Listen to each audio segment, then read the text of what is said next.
Hi everyone, today we're with Dee Caffari and we're just going to find out about what she's up to over the next few months. Hi Dee, nice to meet you. Hi there. And just to get started, can you just tell us how you first got into sailing?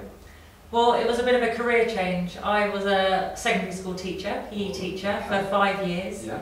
And 11 years ago now I made the big decision to completely change careers. And I went and retrained at UKSA on the Isle of Wight and got my sailing qualifications.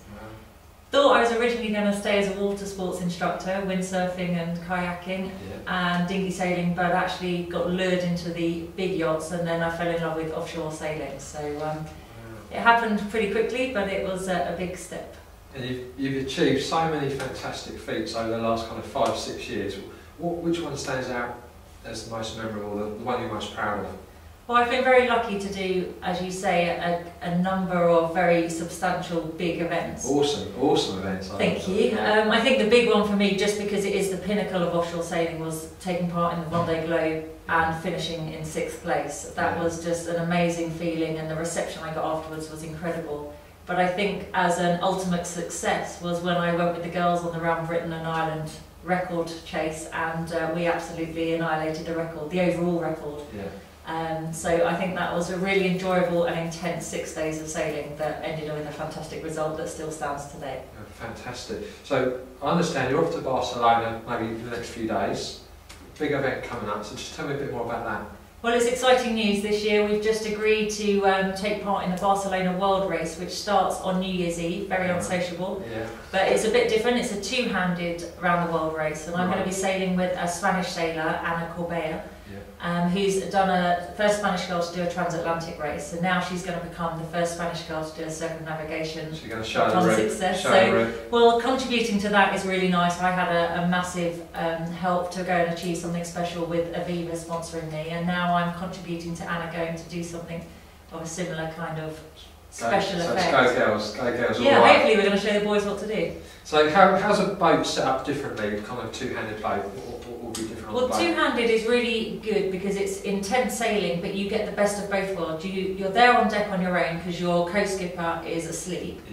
And so you're almost sailing single-handed, but should something go wrong, you know there's an extra pair of hands on board to help you. So you kind of push a little bit harder, and you get the best of both worlds. You have time on your own, but you also have another pair of hands to help you do everything. So you get to do things quicker and easier, but the actual setup of the boat doesn't really change. So we both should be able to sail the boat ourselves, but together we should be more efficient and therefore a little bit And how does that work? What's the kind of, talk us through a typical kind of race day when you're racing. How do the time slots work? It's really hard. It's really hard to have a typical race day because it's so weather dependent, weather and conditions, and they just have a pivotal role in everything that you do on board, whether you're eating, sleeping, drinking or sailing.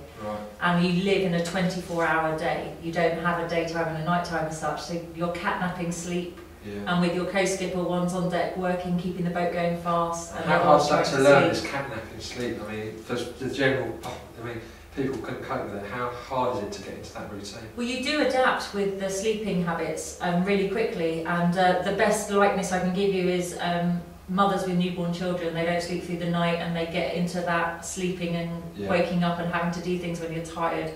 And it's a similar type of thing. You do adapt and you can actually cope with it. Your body can always do more than you think you can, and it's amazing how efficient we are at doing things. So just in short, what do you love? What is the passion for you about this ocean racing? You've done it so many times now. What do you love about it so much? It's amazing. Every day is a school day. You learn something new every day because the conditions are never the same. And I consider myself very privileged to go in the environment I do.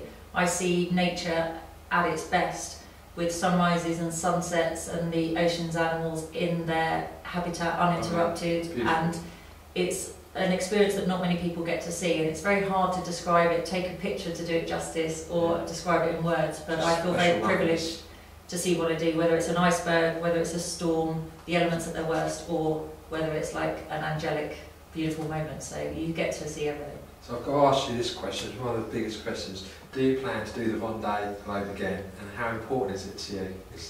Well, it's an interesting question because a lot of people think that once is enough, but for me I achieved 6th place, which was a dream come true. I never thought that would happen on my first attempt at the Vendée Globe.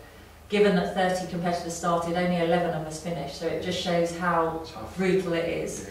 But I always feel that now I know what I'm doing, and I've learned what I need to do, and I think I could be so much better if I go back and do it again. So my ultimate dream at the moment is to go for the next Vendée Globe in 2012. Wow. And I think I could be much better than I was last time. Watch this girl, she's coming back. So how attractive then would ocean racing be if a sponsor was looking at this, wanted to get involved in you, wanted to support you for the future? What's the attraction for a sponsor to come on board, do you think? Well, sailing's very unique in the fact that we do harness nature and we're out, and it's a global race that we're doing. So you have this global reach and showing a very green side, a very friendly side with the wind-powered sailboat and the oceans there and the natural wind habitats. But it has a reach because the boat itself is like an 800 square metre billboard. Yeah. So you can really communicate your message or your brand or your company to anybody that follows, and the race now can be followed online. Social networking is huge with it, virtual races, and there are places that you pass that have that kind of interaction with the boats, and it makes big news because it's an emotional story.